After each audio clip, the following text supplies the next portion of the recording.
What is up, YouTube? Welcome back to the House Brewing Company YouTube channel. Lauren and I are just outside Telluride, Colorado, as we make our way to the Pacific Northwest for this year's hop selection. If you are a home brewer, you are going to want to stay tuned.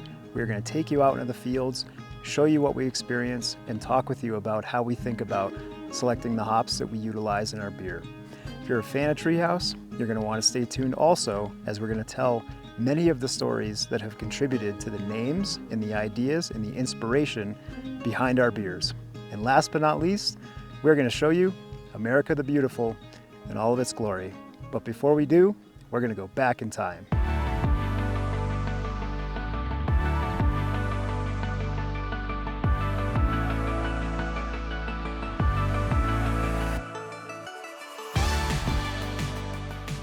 Before we hit the road, I just wanted to do a very quick gear rundown. As always, it's excessive, but I'm gonna take you through it.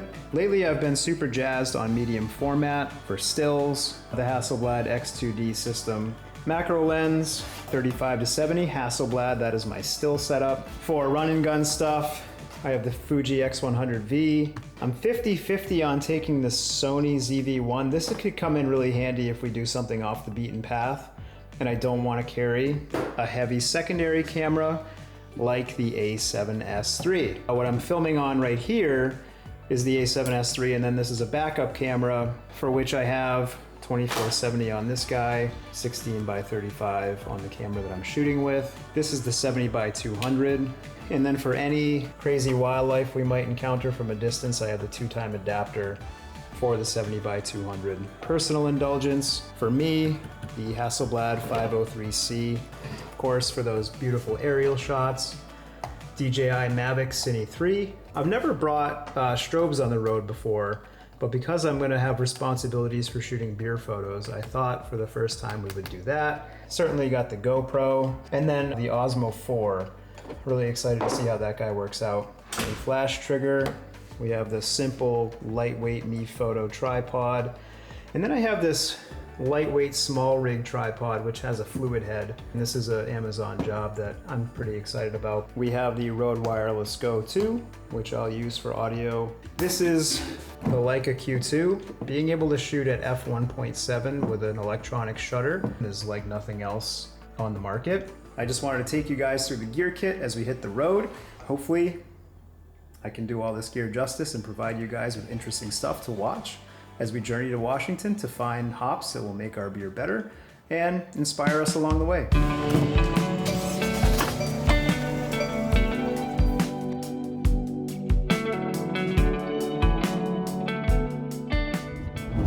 You may be asking yourself, what's your itinerary? Our itinerary is to head west and wind up at some point in Idaho, Oregon, and Washington.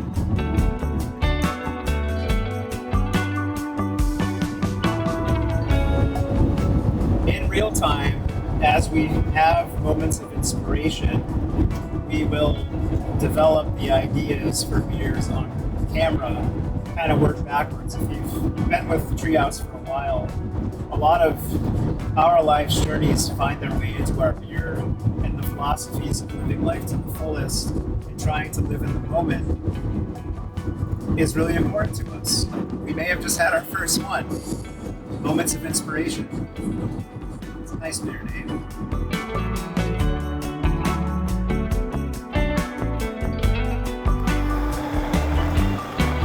Hello from Heritage Wine Cellars in, I think, the town of Northeast Pennsylvania or somewhere thereabouts, right across the state line.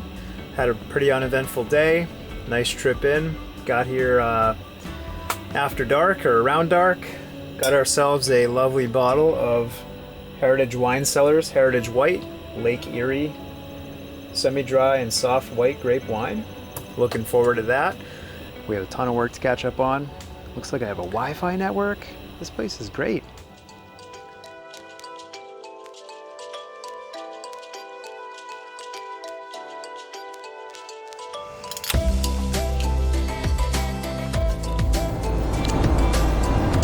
All right, so we are in Indiana. We passed Elkhart, which is one of our favorite stops on the way west generally. but because we're a bit offset on our timelines, we went right past the old RV Hall of Fame, which in the past has been a great stop for us. Anyhow, quick product overview. Sunset, regular non-alcoholic seltzer.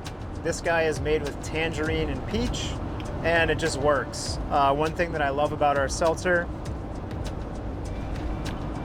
made with real fruit puree, which is amazing. It contributes just about 5 calories, which, if you're counting that sort of thing, it's essentially negligible, but the boost in flavor and texture that you get is outstanding. Sunset, so tasty.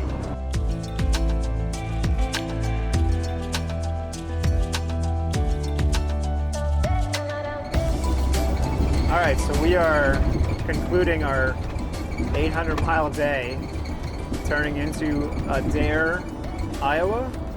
I guess there's a small town park that looks like it's right off of the highway. We just enjoyed an amazing sunset on the traverse in here, where you just have this amazing glow as the sun sets as you are heading west, which is one of the most magical feelings in the world. Anyway, we are going to settle into our camp spot for the night and see what happens.